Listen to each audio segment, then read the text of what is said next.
வணக்கம். இன்னைக்கு ஸ்ரீராமனின் 16 கல்யாண குணங்கள்ல 15வதா இருக்கிற அனசூயக்கா அத பத்தி தாங்க பார்க்க போறோம். அனசூயக்கா அப்படின்னா பொறாமை இல்லாதவன், வெறுப்பு இல்லாதவன் அப்படின்னு சொல்லலாம். இந்த பொறாமையும் வெறுப்பும் இரண்டும் இரட்டை பிறவிகள். அதாவது பொறாமை இருக்கிற இடத்துல வெறுப்பு ஆட்டோமேட்டிக்கா வந்து தங்கிடும். இத பத்தி தான் நம்ம இன்னைக்கு விரிவா பேச போறோம். முதல்ல பொறாமைனா என்ன? அதுக்கு அடிப்படையே என்ன அப்படிங்கறத பத்தி நாம தெரிஞ்சுக்கலாம். இந்த பொறாமை குணம் பாத்தீங்க அப்படின்னா, ஒருத்தருக்கு எப்ப வரும் அப்படின்னா, 2 விஷயங்கள் இருக்குங்க. ஒண்ணு பொருளால பொறாமை வரும். இன்னொன்னு அவங்க வாழக்கூடிய வாழ்க்கை முறையால பொறாமை வரும். பொருளால அப்படின்னா, நம்ம கிட்ட இருக்கிறத விட ஒரு பெஸ்டான பொருள வச்சு அவங்க சந்தோஷமா வாழ்றாங்க அப்படிங்கிறத பார்த்து நமக்கு பொறாமை வரும். 2வது நம்மள விட பேரு, புகழு, வசதி எல்லாத்தையும் சம்பாதிச்சு, அவன் இவ்ளோ ஃபேமஸா இருக்கானே! இவன் இவ்ளோ நல்லா இருக்கானே! நாம இப்படிதானே பார்த்தோம். அவன் என்ன ஓவர் நைட்ல இப்படி வளர்ந்துட்டான் அப்படின்னு நினைக்கும்போது பொறாமை வரும். இது 2 தாங்க பேசிக்கே. ஒண்ணு பொருளால் வரும். இன்னொன்னு குணத்தால். அதாவது புகழால் பொறாமை வரும். ஸ்ரீராமனுக்கு பாத்தீங்க அப்படின்னா, இந்த பொறாமையும் கிடையாது, வெறுப்பும் கிடையாது. பொறாமைங்கிற ஒரு குணம் இருந்தா தானே வெறுப்பு வரும். அது ஏன் அப்படி ரெட்ட பிறவி அப்படின்னு நம்ம சொல்றோம் அப்படின்னா, ஒரு சிலர் பாத்தீங்க அப்படின்னா, நம்மள வந்து இப்ப நம்ம சோசியல் மீடியா நெறைய பார்க்குறோம். சோசியல் மீடியால எல்லாரும் அவங்களோட பிரைவேட் லைஃப்பும் போஸ்ட் பண்ணிக்கிட்டே தான் இருக்காங்க. ப்ரொஃபஷனல் லைஃப்பும் போஸ்ட் பண்ணிக்கிட்டே தான் இருக்காங்க. அவங்களோட சக்சஸ போஸ்ட் பண்றாங்க. இல்ல பர்சனலா வந்து அவங்க அச்சீவ் பண்ணத போஸ்ட் பண்றாங்க. இல்ல அவங்களோட ரிலேஷன்ஷிப்ப பத்தி போஸ்ட் பண்றாங்க. ஸோ, இது எதையுமே வந்து அனுபவிக்காத, அடைய முடியாத சில நபர்கள் அவங்களுக்கு ஃப்ரெண்டா இருப்பாங்க. ரிலேட்டிவ்ஸா இருப்பாங்க. இவங்களுடைய ஃபோட்டோஸு, பிக்சர்ஸு இது எல்லாத்தையும் பார்க்க பார்க்க அவங்களுக்குள்ள மனசுக்குள்ள ஒரு பொறாமை எண்ணம் வரும். ஆனா அவங்களால அது வரைக்கும் மட்டும் தான் நினைக்க முடியும். அத தாண்டி அவங்களால வந்து அவங்க வாழ்க்கையில எந்த ஒரு இடைஞ்சலோ, தீங்கோ பண்ண முடியாது. இது ஒரு வகையான பொறாமை. மேலோட்டமான பொறாமைன்னு சொல்லலாம். சில செலிபிரிட்டீஸ் பார்த்து நமக்கு பொறாமை வரும். இப்படிதானே இருந்தாங்க. அதுக்குள்ள இவ்ளோ சக்சஸ் ஆயிட்டாங்களே! அப்படின்னு நெனச்சு. இது வந்து அவங்களாம் இந்த ரீச்ல இருப்பாங்க. நம்ம பொறாமப்பட தான் முடியுமே தவிர, அவங்க கிட்ட போயி அவங்களோட வந்து டவுன்ஃபால்க்கு நம்ம எந்த இதுவுமே பண்ண முடியாது.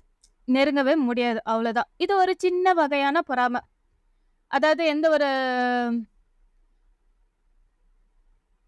பின்விளைவுமே விளைவிக்காத ஒரு வகையான பொறாமைன்னு சொல்லலாம்.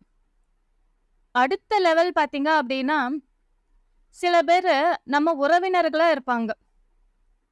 அதாவது சின்ன வயசுலேருந்தே நம்மள பார்த்து நம்ம கூடவே இருந்த உறவினர்கள். சித்தப்பா, பெரியப்பா இந்த மாரி அவங்களோட பசங்களா இருக்கலாம். நம்ம கூட சேர்ந்து சின்ன வயசுல விளையாண்டவங்க, நம்ம கூடவே சேர்ந்து வளர்ந்தவங்க, இல்ல நம்ம கூட படிச்சவங்க, நம்மள பத்தி முழுசா தெரிஞ்சவங்க. இந்த மாதிரி இருக்கிறவங்க, ஏதோ ஒரு காரணத்தினால நாமளோ, இல்ல அவங்களோ வசதியிலயோ, வாய்ப்புலயோ, இல்ல பொருட்சேர்க்கையிலயோ அவங்கள விட ஒரு படி மேல ஏறி வந்துட்டோம் அப்படின்னா, அவங்களுக்கு அது பொறாமையா இருக்கும். அந்த பொறாமையில அவங்க வந்து நம்ம வாழ்க்கையில ஏதாவது ஒரு பிரச்சனைய உண்டாக்கணும் அப்படின்னு சொல்லிட்டு நெறைய பிரச்சனை பண்ணுவாங்க. இதுவரைக்கும் பல குடும்பத்துல இப்படிதான் நடந்துகிட்டு இருக்கு. இது பொதுவான ஒரு தியரி. ஏன்னா ஒரு குடும்பத்துல பாத்தீங்க அப்படின்னா, எந்த ஒரு அடிப்படை வசதியுமே இல்லாம மிடில் கிளாஸா இல்ல அத விட கீழ இருந்தவங்க எல்லாருமே படிப்பால உயர்ந்த ஒரு நல்ல நிலைக்கு வந்துட்டாங்க அப்படின்னா, அவங்கள சுற்றி இருக்கிற உறவினர்கள் இப்படி வாழ்ந்தாங்க, இவங்க இந்த அளவுக்கு வந்துட்டாங்களா அப்படின்னு நினைக்கும்போது, அவங்கள பத்தி தப்பா பேசுறது, இல்ல அவங்க கூட வந்து பழகாம அவங்கள கட் பண்றது, இல்ல அவங்கள பத்தி வந்து நெறைய தப்பான பிரச்சாரம் பண்றது. அதையும் தாண்டி இன்னொருத்தவங்க, அவங்க குடும்பத்துக்குள்ளேயே வந்து நெறைய பிரச்சனைய வந்து உறவாடி கெடுப்பாங்க. இது இன்னமும் பல குடும்பங்கள்ல நடந்துகிட்டே இருக்குது. இது ஒரு வகையான பொறாமை. இந்த பொறாமை தான் இவங்களுக்கு இந்த வெறுப்ப குடுக்குது. அதாவது நம்மளால அடைய முடியாத ஒரு சுகத்த, அனுபவத்த பொருட்கள் மூலமாவோ, இல்ல புகழ்னாலயோ, வசதியினாலயோ இவங்க அடைஞ்சுட்டாங்க. இந்த மாதிரி நம்மளால சாதிக்கவே இதுக்கு மேல முடியாது அப்படிங்கும்போது, அவங்க எல்லாரும் என்ன பண்ணுவாங்க அப்படின்னா, ஒரு வெறுப்ப வளர்த்துப்பாங்க. அந்த வெறுப்புனால யார் இந்த மாதிரி நம்மள விட பெஸ்ட்டா இருக்காங்களோ, அவங்களுடைய வாழ்க்கை முறைய, இல்ல அவங்களுடைய வாழ்க்கைய எப்படியாவது பிரச்சனைகள்னால அவங்கள தள்ளி விட்டுடணும் அப்படிங்கிற ஒரே காரணத்துக்காக, அவங்க கூடவே உறவாடி அவங்கள கெடுப்பாங்க. சோ இதுதாங்க. பொறாமையோட ரெட்ட பிறவியா இருக்கிற அந்த வெறுப்பு. பொறாமை குணம் லிமிட்டா இருக்கிற வரைக்கும் நமக்கும் நல்லது, நம்மள சுத்தி இருக்கிறவங்களுக்கு நல்லது. ஆனா அது அதிகமாச்சு அப்படிங்கும்போது, அது நமக்கு உள்ள ஒரு வெறுப்ப கொண்டு வரும். வெறுப்போட கோபத்த கொண்டு வரும். கோபத்தோட பழிவாங்குற எண்ணத்த கொண்டு வரும். அதுக்கப்புறம் நாம நாமளாவே இருக்க மாட்டோம். மத்தவங்களுக்கு கெடுதல் மட்டும் தான் செய்வோம். சோ இதுதாங்க இந்த பேசிக். ஸ்ரீராமன் கிட்ட பொறாமை குணம் துளியும் இல்ல. அவர்கிட்ட எப்படி இருக்கும்? ஏன்னா அவர் ராஜா வீட்டு மகனாச்சே. தசரத சக்கரவர்த்தியின் மகன். எல்லா வசதியும் இருந்துச்சு. அவருக்கு எந்த ஒரு குறைவும் இல்ல. அவரை பார்த்து எல்லாரும் தான் பொறாமப்பட்டிருப்பாங்களே ஒழிய, அவருக்கு எதுக்கு பொறாம வரப்போகுது அப்படின்னு நமக்கு தோணும். சோ அத பத்தி தான் நம்ம டிஸ்கஸ் பண்ண போறோம். ஏன் அவருக்கு பொறாம குணம் இல்ல அப்படிங்கறத பத்தி நாம இப்ப தெரிஞ்சுக்கலாம். அவருக்கு வசதி, வாய்ப்புகள்ல எந்த ஒரு குறைவுமே இல்ல. அவரு கண் அசைஞ்சா, கை அசைஞ்சா ஏவல் செய்ய பல பேர் அவருக்காக காத்துக்கிட்டு இருந்தவங்க தான் அந்த அரண்மனையில.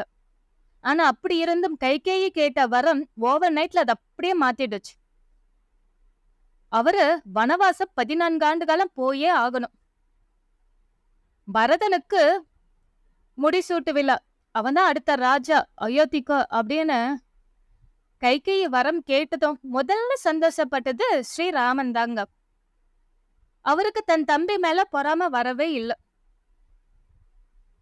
இத்தனைக்கும் பாத்தீங்கன்னா ரத்த பந்தமா அப்படின்னாலும் கூட கிடையாது. அவங்களுடைய பிறப்பு பத்தி உங்க எல்லாருக்குமே தெரியும். கைகேயியுடைய மகன் தான் பரதன். கௌசல்யோட மகன் ஸ்ரீராமன். சுமித்ரையோட மகன்கள் தான் லக்ஷ்மணனும் சத்ருகனும்.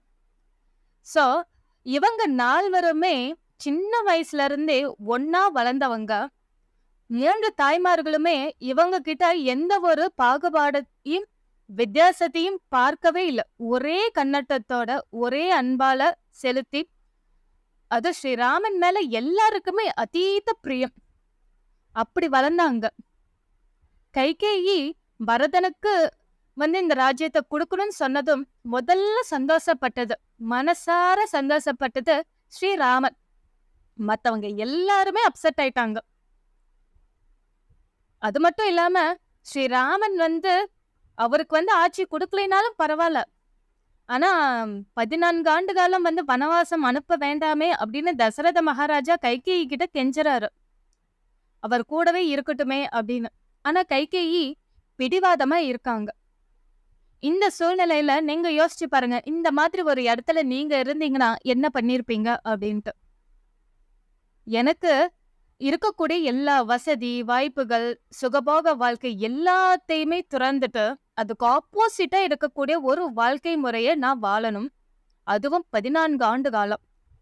இரண்டாவது, தனக்கே உரிமையான ராஜ்யம், அந்த அரசுரிமைய நான் விட்டு கொடுத்து பரதனுக்கு கொடுத்துட்டு நான் வெளியேறணும்.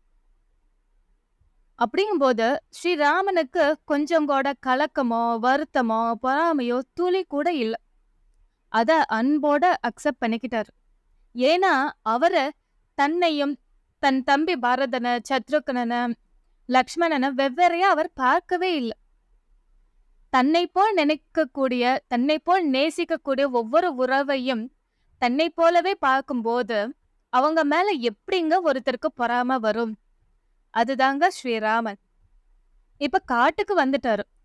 எல்லா சுகபோக வாழ்க்கை, வசதி எல்லாத்தையும் துறந்துட்டு காட்டுல லக்ஷ்மண் தன்னுடைய மனைவி சீதாதேவியோட இவரு அங்க வாழ ஆரம்பிச்சிட்டாரு.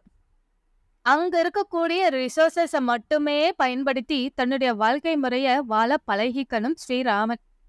அதுக்கு லக்ஷ்மணனும் துணை நிற்கிறாரு, சீதா தேவியும் துணையா இருக்காங்க. நீங்க யோசிச்சு பாருங்க, சீதா தேவியும் ஒரு ராஜா வீட்டு மகள், ஜனக மகாராஜாவோட மகள். ஜனக மகாராஜா சீதா தேவி எந்த அளவுக்கு எப்படி பாதுகாத்து எப்படி எம்ப்ரேஸ் பண்ணி அவங்கள வளர்த்தாங்கன்னு நம்ம எல்லாருக்குமே தெரியும். அவங்களும் ஸ்ரீராமனோட காட்டுக்கு வந்தாங்க. அத முழு மனதோட அக்செப்ட் பண்ணிக்கிட்டாங்க. லக்ஷ்மணன்னா சுமித்ரை வந்து கேட்டுட்டாங்க, சொல்லிட்டாங்க, நீ ஸ்ரீராமன் கூட கிளம்பு அப்படின்ட்டாங்க. அவ்வளவுதான் தாயோட கட்டளை. அதாவது சுமித்ரை சொன்னாலும் சரி சொல்லலைனாலும் சரி ஸ்ரீராமன் கூட தான் போகிறதுங்கிற முடிவோட தான் லக்ஷ்மணனும் இருக்காரு. ஏன்னா அவங்க 2 பேரையும் நம்ம பிரிச்சே பார்க்க முடியாது. தன் அண்ணன் மேல அந்த அளவுக்கு உயிரா அன்பா இருந்தவர். தன்னை நேசித்த மனைவியும் தன் உயிருக்குயிரான தன் தம்பியுமே இந்த சுகபோக வாழ்க்கையை விட்டுட்டு தான் காட்டுக்கு தன் கூட வந்திருக்காங்க. வந்த அந்த வாழ்க்கை முறைய அவங்க வாழ்ந்துட்டு இருக்காங்க. அதுல பலவித கஷ்டங்கள் எல்லாமே அவங்க அனுபவிச்சாங்க. இருந்தாலும் அவங்களுக்கு அதுல ஒரு வெறுப்பு கூட வரல. ச்சே, என்னடா வாழ்க்கை அப்படின்னு. நமக்குலாம் பாத்தீங்க அப்படின்னா, நமக்கு வந்து நிறைய நம்ம வந்து மொபைல் வச்சுட்டு ஏதாவது சோசியல் மீடியா போஸ்டிங் பார்த்துட்டு இருப்போம். இல்ல வேற ஏதாவது படம் பார்த்துட்டு இருப்போம். எல்லாமே பண்ணுவோம். மொபைல் சார்ஜ் தீர்ந்து ஆஃப் ஆயிடுச்சுன்னு வச்சுக்கோங்களேன், ஒரு வெறுப்பு வந்துடும். ஏன்னா அந்த வசதியில இருந்து கொஞ்ச நேரம் டிஸ்கனெக்ட் ஆகுறோம்.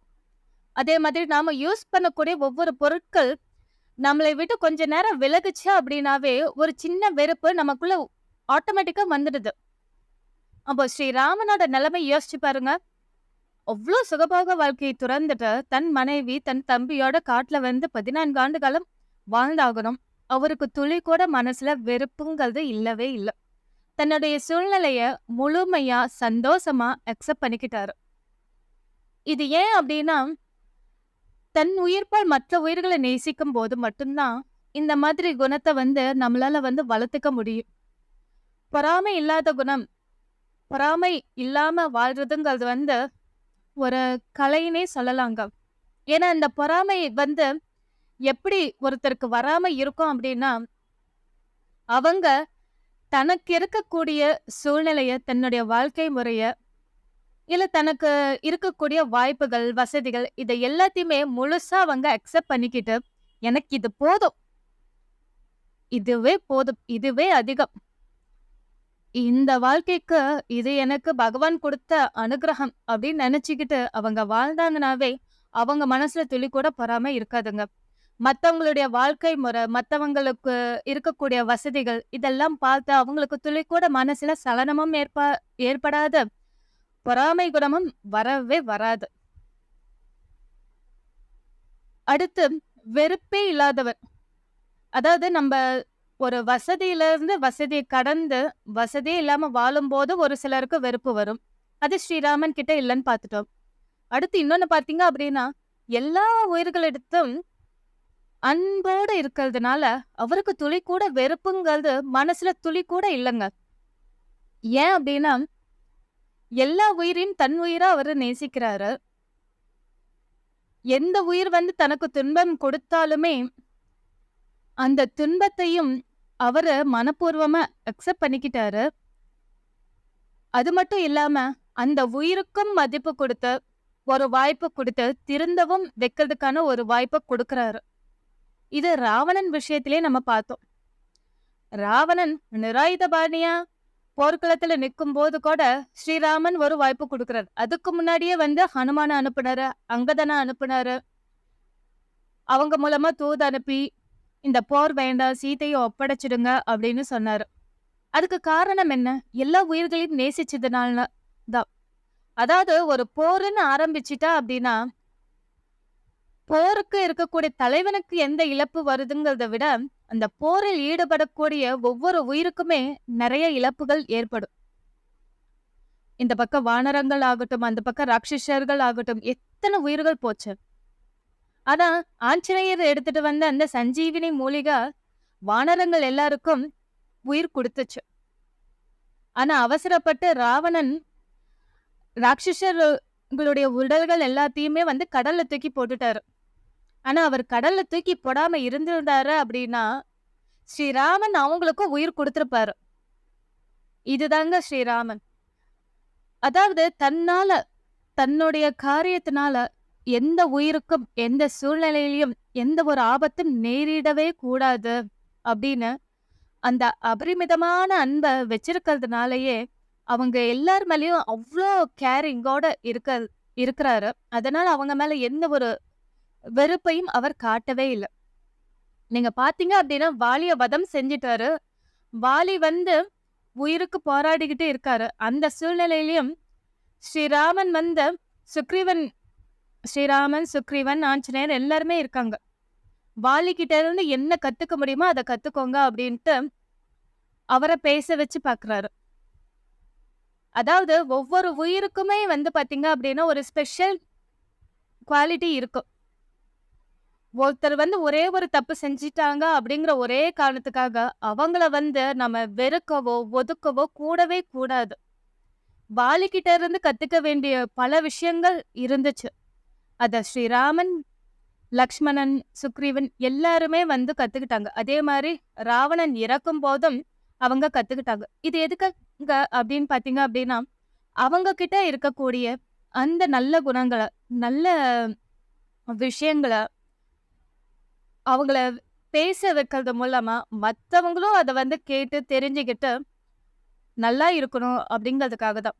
அவங்க மேல எந்த ஒரு வெறுப்பும் வந்து யாருக்குமே வந்துடவே கூடாதுங்கிற ஒரு காரணமும் தான். நீங்க யோசிச்சு பாருங்க, நம்ம ராவணன வந்து வெறுக்கிறோமா அப்படின்னா, இல்ல. அந்த அளவுக்கு நம்ம கோபத்தோட இருக்கிறோமா அப்படின்னாலும் இல்ல.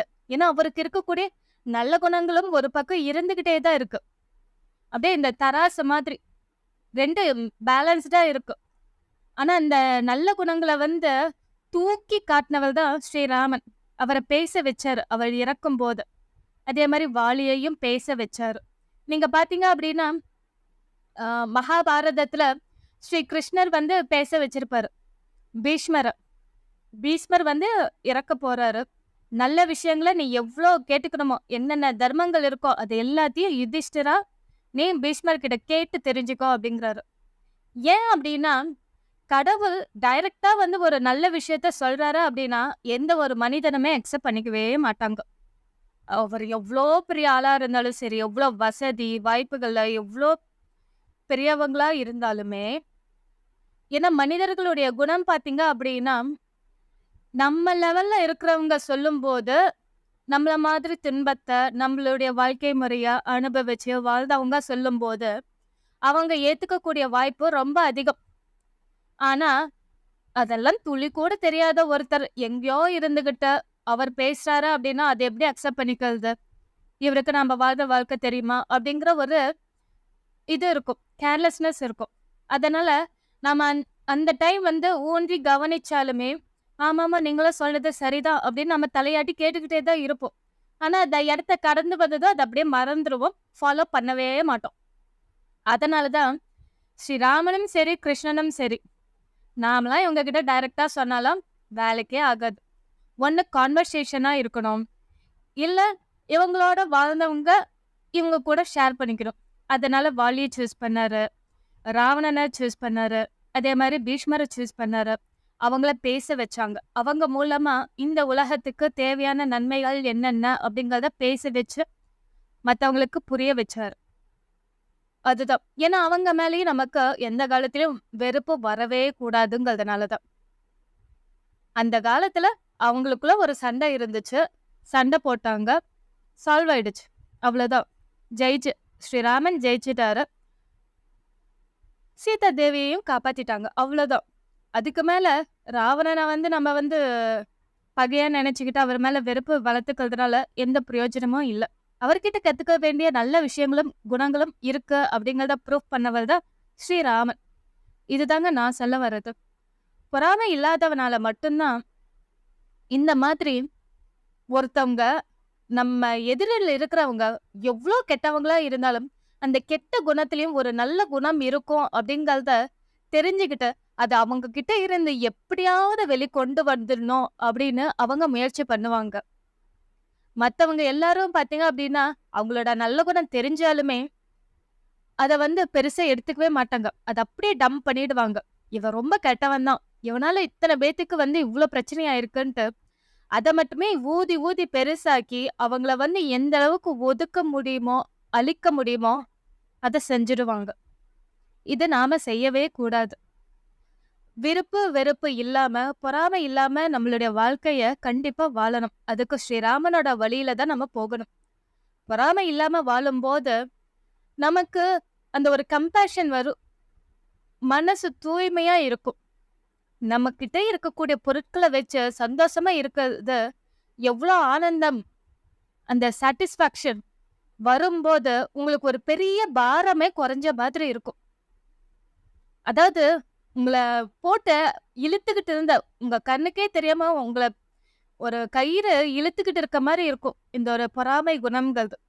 ஆனா, உங்களுக்கு இருக்கக்கூடிய இந்த பொருட்கள, உங்களோட வசதிய, வாய்ப்புகள மட்டும் வச்சு நீங்க சந்தோஷப்பட ஆரம்பிச்சீங்க அப்டின்னா, அந்த கயிறு லூஸ் ஆயிடும். உங்களோட வாழ்க்கையிலிருந்து ஒரு பெரிய பாரமே குறைஞ்ச மாரி ஆயிடும். அது மட்டும் இல்லாம, நீங்க வந்து அடுத்தடுத்து தேடி தேடி போய்க்கிட்டே இருக்க மாட்டீங்க. ஏன் சொல்றேன் அப்டின்னா, ஒருத்தர பார்த்து பொறாமப்படும்போது, அவங்கள மாதிரி நாமளும் ஆகணும். அவங்கள மாதிரி நாமளும் சம்பாதிக்கணும். அப்டின்ட்டு நாமளும் அதுக்கான முயற்சிகள எடுப்போம். சம்டைம்ஸ் அது கிளிக் ஆகும், சக்சஸ் ஆகும். சம்டைம்ஸ் அது ஆகவே ஆகாது. ஆகாததுனால நாம என்ன பண்ணுவோம் அப்டின்னா, அதிகமா வெறுப்பு வரும், கோபம் வரும். இந்த வெறுப்பு, கோபம் நம்மள மட்டுமா பாதிக்கும்? இல்லையே! நம்ம குடும்பத்துல இருக்கிறவங்களே எல்லாத்தையும் பாதிக்கும். அப்போ உங்க குடும்ப வாழ்க்கையிலயும் நிம்மதி இல்லாம போகும். உங்களுக்கும் நிம்மதி இல்லாம போகும். இப்படி ஒரு வாழ்க்கை நமக்கு தேவையா? யோசிச்சு பாருங்க. அதனால தான் ஒவ்வொரு உயிரினத்திலும் அன்போட இருக்கணும். பொறாமை இல்லாம இருக்கணும். அந்த பொறாமை இல்லாம இருந்துட்டோம் அப்படின்னா, வெறுப்புங்கிறதுக்கு இடமே இருக்காது. இன்கேஸ் நாம கேள்விப்படுற ஒரு நபரோ, உறவினரோ, நண்பரோ ரொம்ப கெட்டவங்கன்னு யாராவது வந்து ஃப்ரேம் பண்ணாலும், கண்டிப்பா உங்ககிட்ட வந்து நீங்க ஒரு நல்ல குணத்த ஏதாவது ஒரு காலத்துல பார்த்திருப்பீங்க.